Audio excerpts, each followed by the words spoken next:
This is going to be a convoluted and fragmented musing because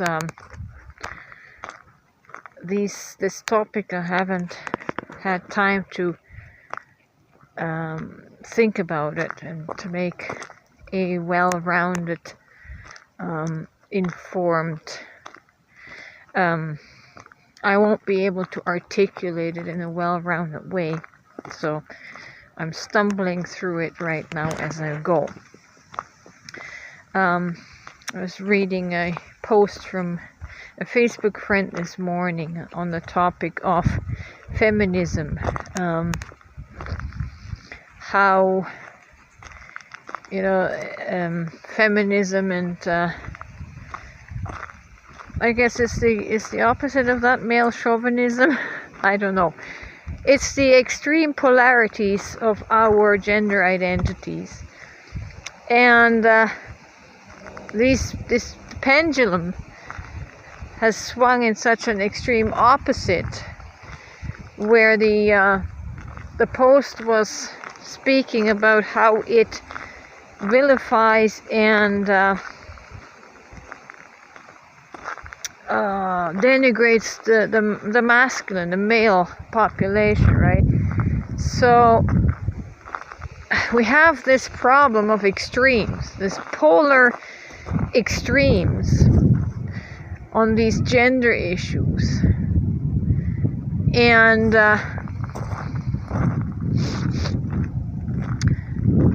I was suggesting, and I have said this in the past, that sometimes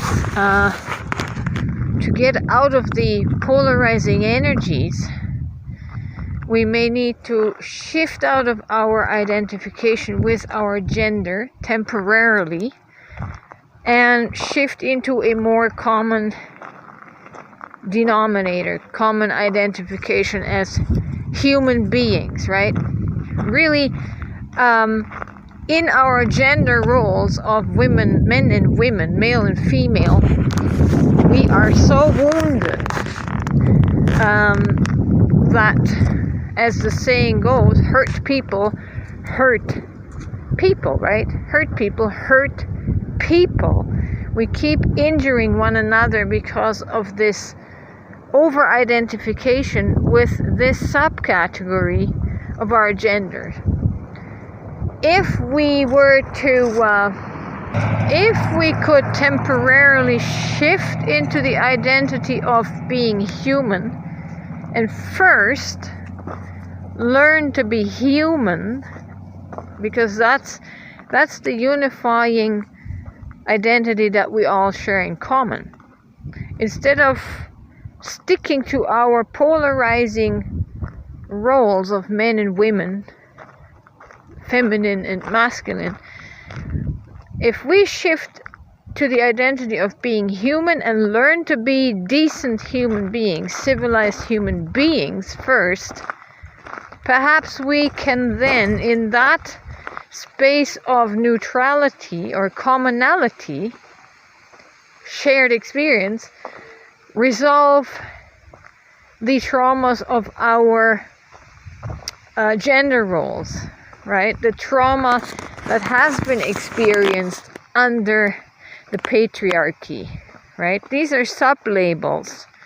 Men, the identity and role of men and women are subcategories that are under the umbrella of being human.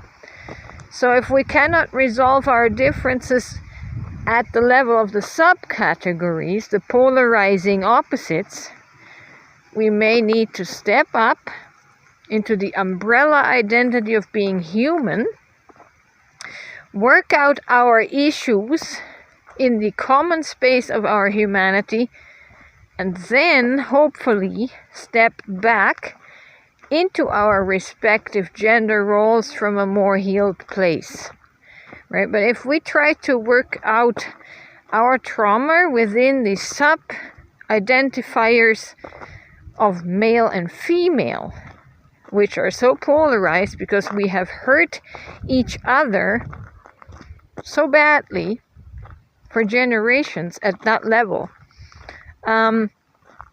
we cannot break the pain cycle, the hurt cycle.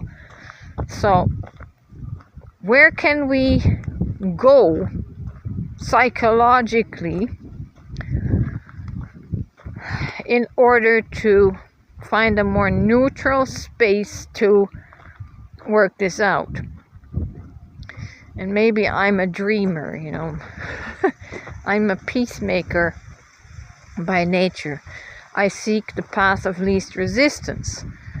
And if we can find commonality in our humanity first, perhaps we can help each other from a less charged energy, from a lesser charged polarity, where we don't continue to perpetuate and perpetrate more enmity towards the opposite gender, right? We don't want to continue hurting the polarities, hurting each other, and keep spinning the acceleration of trauma. So let's think of ourselves as human beings first before we think of ourselves as women and men, because at that level of women and men we can't dissolve and resolve the tension. I think that is all that I had to say on that topic. Yeah, I'll just leave it there for now.